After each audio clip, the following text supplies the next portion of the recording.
Graça e paz, igreja. Amém. Vamos abrir a palavra do Senhor no Evangelho de Lucas, no capítulo 2. Evangelho de Lucas, capítulo 2.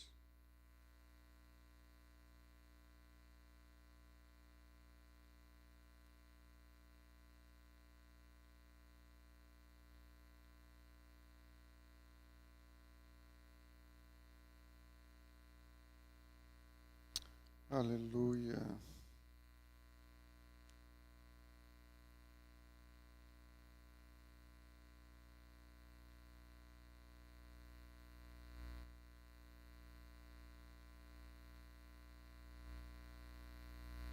Amém. Vamos ler a partir do verso 41. Lucas 2.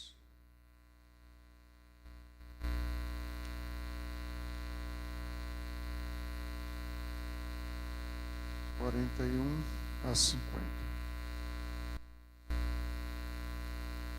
Ora, todos os anos iam seus pais a Jerusalém à festa da Páscoa.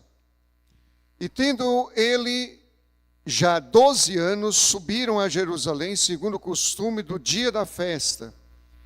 E regressando eles, terminados aqueles dias, ficou o menino Jesus em Jerusalém, e não souberam seus pais. Pensando, porém, eles que viria de companhia pelo caminho, andaram caminho de um dia e procuravam-no entre os parentes e conhecidos. E como não encontrassem, voltaram a Jerusalém em busca dele. E aconteceu que, passados 3 dias, o acharam no templo, assentado no meio dos doutores, ouvindo-os e interrogando-os. E todos os que ouviam admiravam sua inteligência e respostas.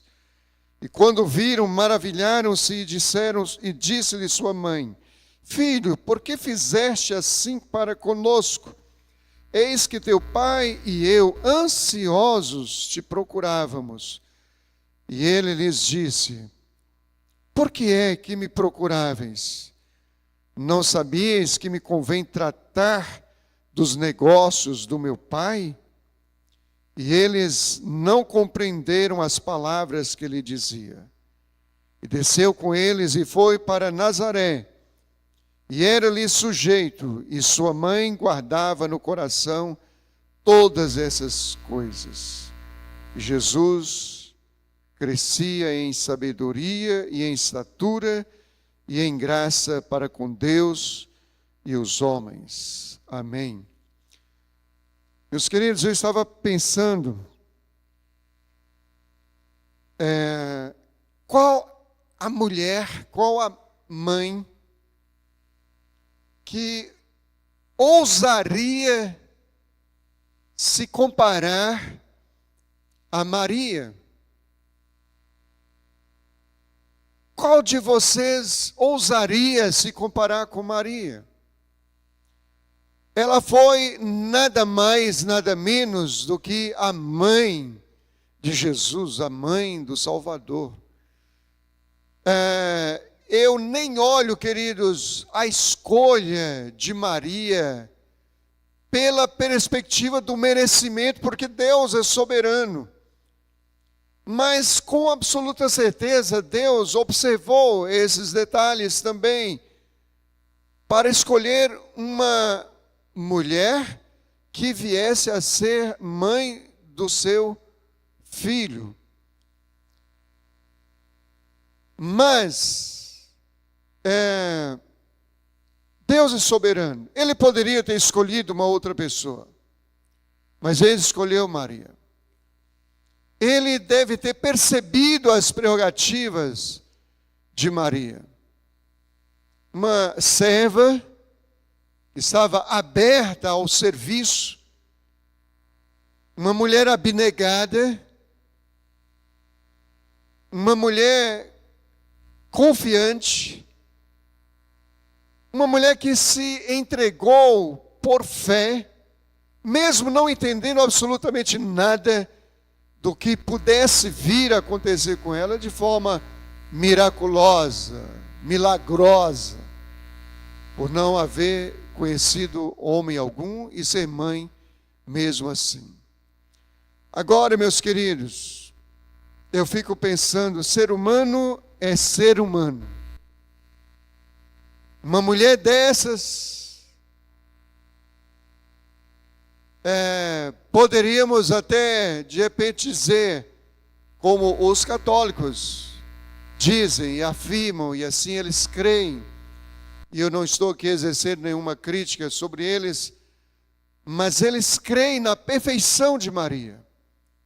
Eles creem que ela era imaculada, que ela não tinha falha, que ela não tinha defeito, que ela não tinha nenhum pecado. Mas nós entendemos pela Bíblia que todos pecaram. Apenas Jesus, que pisou sobre essa terra, recebeu o título de varão perfeito. Apenas ele. Então, não obstante não sabermos de fatos específicos, quando Maria tenha cometido algum pecado, mas nós sabemos pelo bojo da doutrina bíblica, da teologia bíblica, que ela não apenas nasceu em pecado, como todos os demais, como todos nós, como também houve a grande possibilidade de ter cometido ao longo da sua vida pecados voluntários, involuntários, enfim, como produto de uma natureza caída.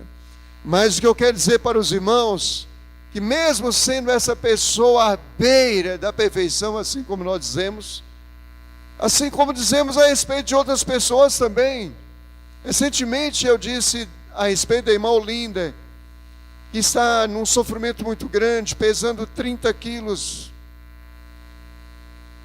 E os filhos chorando o sofrimento dela. Eu disse, de quando conheço a irmã Olinda, e não são poucos anos, talvez aproximadamente uns 30 anos, tivemos o privilégio de batizá-la no nosso ministério. Eu disse, olha, essa é uma pessoa que beira a perfeição, porque você não vê pecado, você não vê maldade numa pessoa assim, como também muitas outras.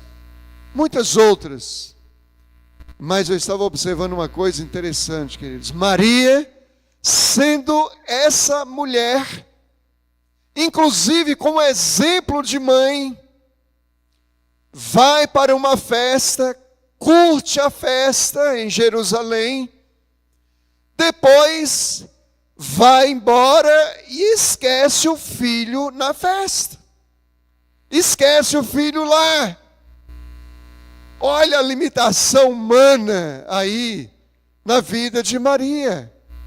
Isso nos dá até um certo descanso, uma certa tranquilidade, por sabermos que não somos diferentes. Não somos diferentes. Tem um livro que eu gosto até hoje, li, já me alimentei muito das mensagens ali, chamado No Divã de Deus. No Divã de Deus. O autor, ele coloca alguns salmistas no divã, para que ele se revele, para que ele exponha quem realmente ele é, as suas limitações. E quando você então se compara a esses homens bíblicos da Bíblia, no divã ali dizendo quem realmente são, chorando dia e noite, as minhas lágrimas servem-me de mantimento de dia e de noite, chorando, se derramando diante de Deus, outros chorando seus próprios pecados. A gente olha esses homens e diz: são homens. Eu sou homem também, sou ser humano também. Eu tenho as minhas limitações, tenho os meus pecados. Então, queridos, Maria, a mãe do Salvador, vai para uma festa com a família inteira, volta para casa e esquece o seu filho lá. Muito bem, queridos, vamos pensar mais alguma coisinha a respeito disso. Jesus estava esquecido, mas ele estava trabalhando para o seu Pai, cuidando dos negócios do seu Pai.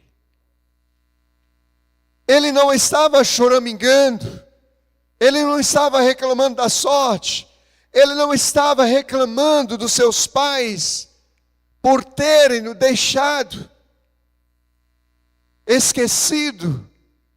Muito pelo contrário, quando os pais chegaram, acharam e levaram uma bronca: por que você fez isso com a gente?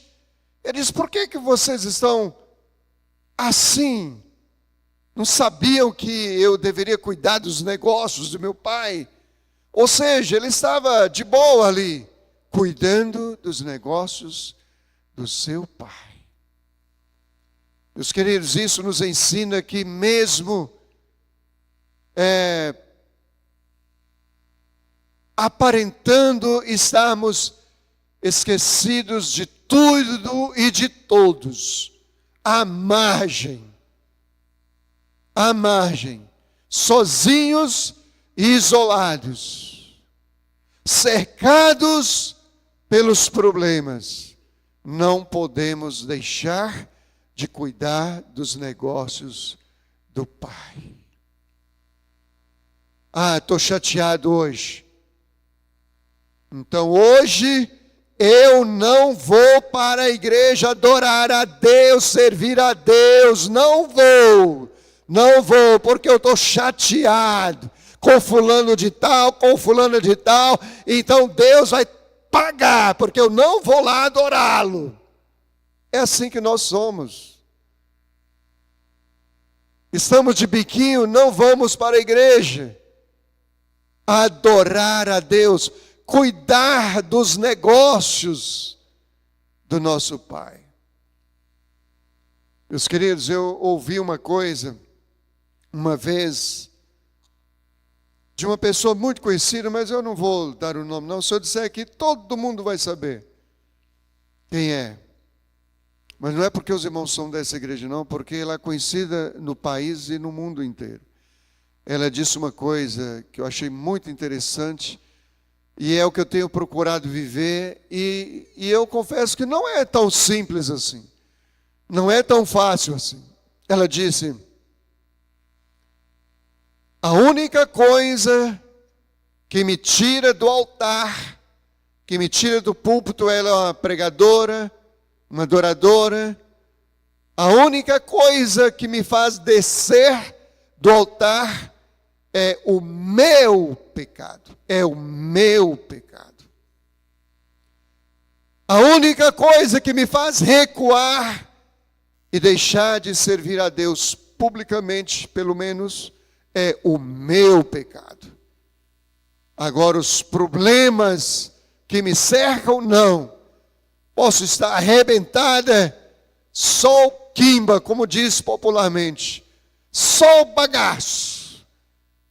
Seja emocionalmente, seja fisicamente. Isso não me intimida, isso não me paralisa, isso não me para. Isso não me faz pendurar a chuteira, nem sequer momentaneamente. Jesus estava esquecido pelos seus pais no templo, mas ele estava cuidando dos negócios do seu Pai eterno. Segundo lugar, queridos,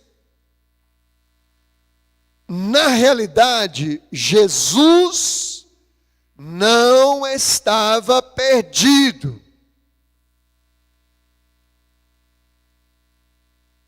Uma vez, eu não me lembro exatamente, acho que foi da minha família, uma criancinha assim, na praia, todo mundo, a família na praia, numa distração, não viram mais a criança. Criança pequenininha, não me lembro quantos anos. E alguém viu essa criança na praia e percebeu que ela estava sozinha.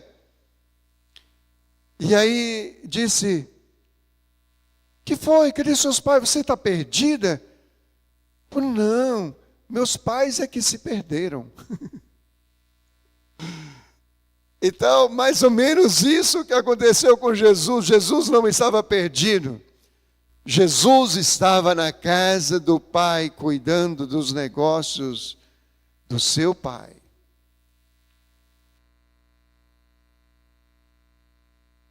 Os seus pais é que haviam o perdido.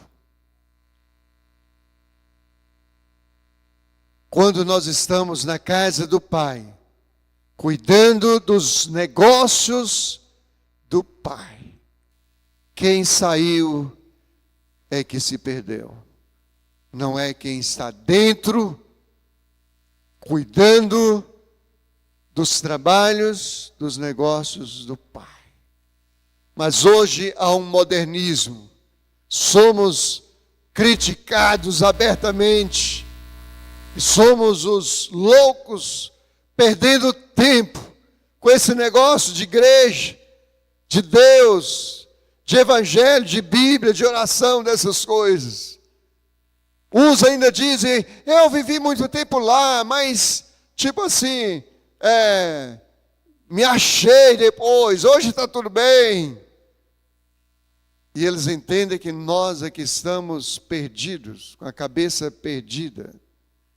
Eles pensam assim porque eles estão fora de si, se perderam, como o filho pródigo se perdeu.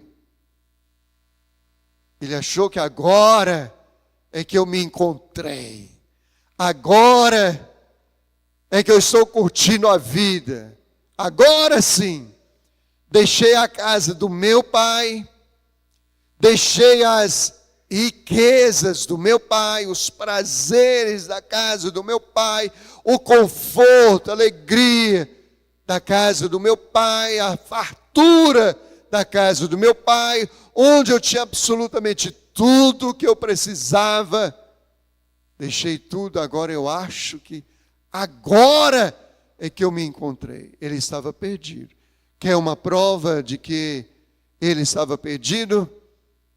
Porque ele só resolveu voltar para casa no momento em que ele caiu em si. E, caindo em si, disse: levantar-me-ei, irei ter com meu pai. E dir-lhe-ei: Pai, pequei contra o céu, pequei contra ti. Já não sou digno de ser chamado teu filho, trata-me como um dos teus escravos. Ele ensaiou esse discurso, que horas, em que momento? Quando ele caiu em si. E por que ele caiu em si? É porque alguém só cai em si quando está fora de si. Esses que nos criticam, que estão fora da casa do Pai, fora do templo, que não estão cuidando dos negócios do Pai, esses é que estão perdidos. Terceiro lugar, queridos,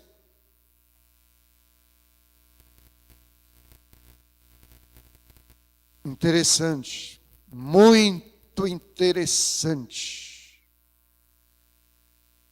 Eles passaram, queridos, os pais de Jesus passaram um dia inteiro sem Jesus e não haviam sentido falta dele. Um dia inteiro sem Jesus E até então não havia sentido falta dele.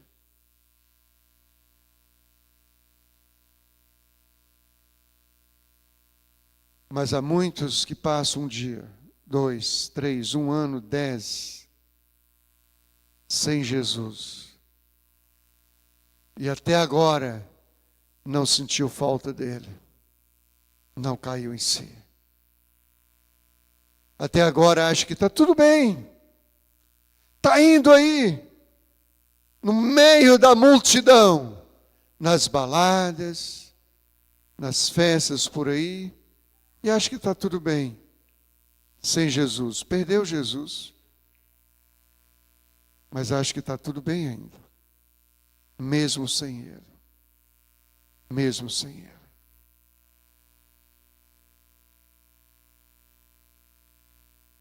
Estão fora de si. Não caíram em si. Mas, meus queridos, deixa eu dizer uma coisa.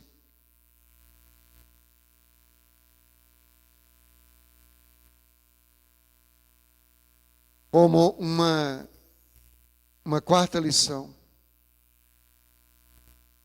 O templo, a igreja, que é isso aqui, esse conjunto aqui que nós entendemos pela semântica da palavra, porque originalmente igreja somos nós. Igreja não sou eu. Igreja não é você. Igreja somos nós. Na figura do corpo, na analogia do corpo, com muitos membros. Mas essa conjuntura aqui de templo, de pessoas, de objetivos, nós chamamos de igreja. Você vai para a igreja hoje? O que ele está entendendo? Se você é daqui, ele está entendendo que você perguntou se ele vai lá para Caléu, lá na Chácara 93, conjunto 5, área especial 2, lote 2. Porque a semântica da palavra já desenvolveu isso na nossa mente e no nosso coração.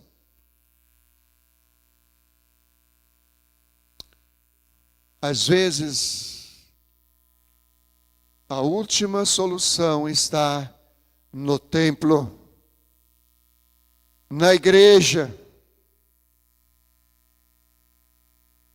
Eles haviam procurado Jesus entre os parentes. Não acharam. Procuraram entre os amigos. Não acharam. Eles também não estavam com Jesus.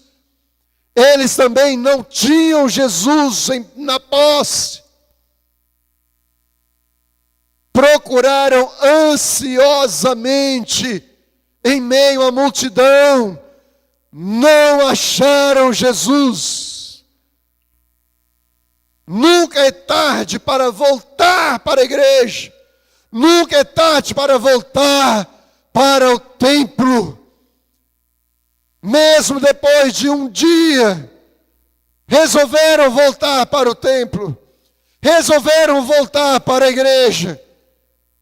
E lá, eles acharam Jesus na igreja, no templo.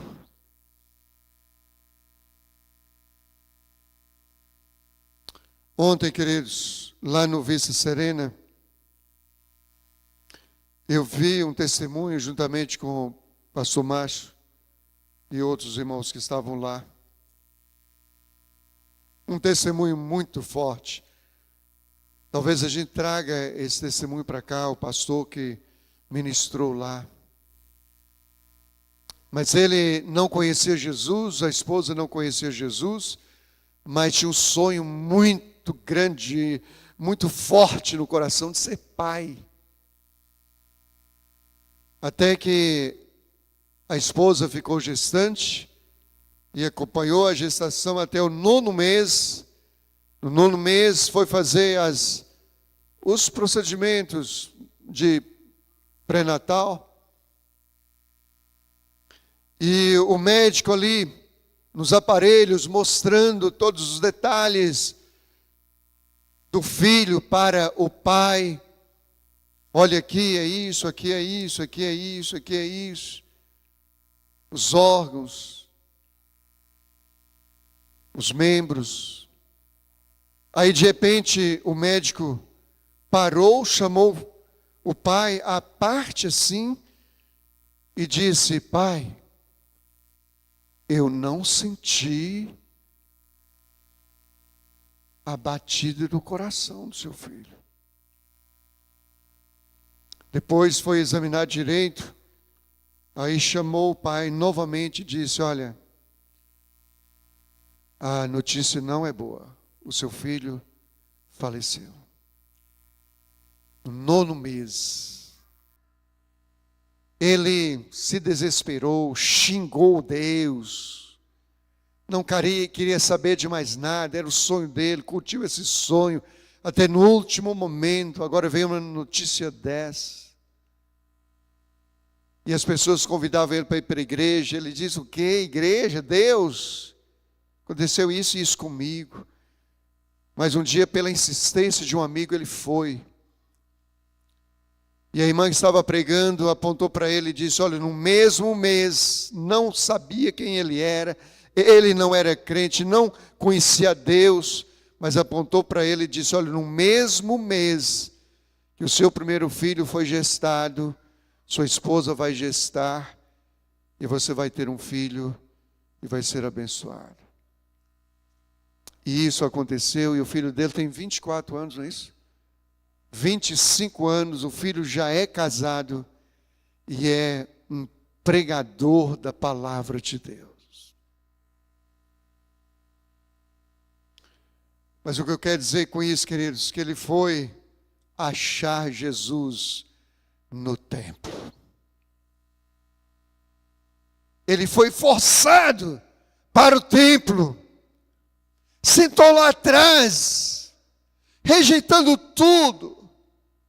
Mas ele foi achar Jesus lá. Foi quando ele e a sua esposa entregaram suas vidas para Jesus. E hoje é um pregador do Evangelho. Eu amei a palavra dele ontem.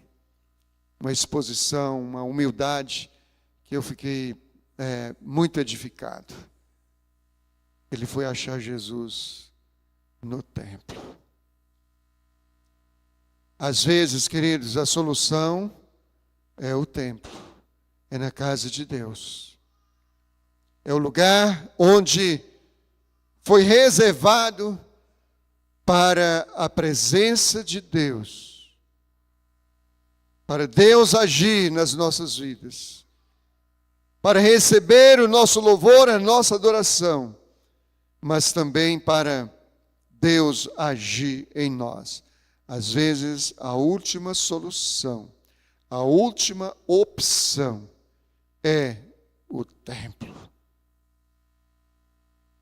Maria foi achar Jesus no templo. Nunca é tarde para voltar para o templo. Nunca é tarde para voltar para a casa de Deus. Nunca é tarde para voltar para a igreja, onde os demais irmãos estão reunidos para adorar. Onde a igreja está reunida para adorar a Deus. Vamos ficar em pé, igreja, em nome de Jesus. E essa foi a palavra que o Senhor me direcionou a trazer para nós hoje. Vamos orar, igreja. Deus, nós oramos a Ti, Senhor. Oramos a Ti, porque mesmo limitados como somos, falhos como somos, Tu cuidas de nós. Oramos pelas nossas mães que estão aqui hoje, mas por tantas outras que estão em casa hoje, com a sua família, com os seus filhos, sendo homenageadas lá. Que a bênção, que a graça do Senhor repouse de uma forma tão especial sobre elas, dando sabedoria, força, resistência, resiliência nos momentos tão difíceis que muitas vezes aparecem. Nós oramos e as abençoamos como igreja, em nome de Jesus. Aleluia. Amém. Amém.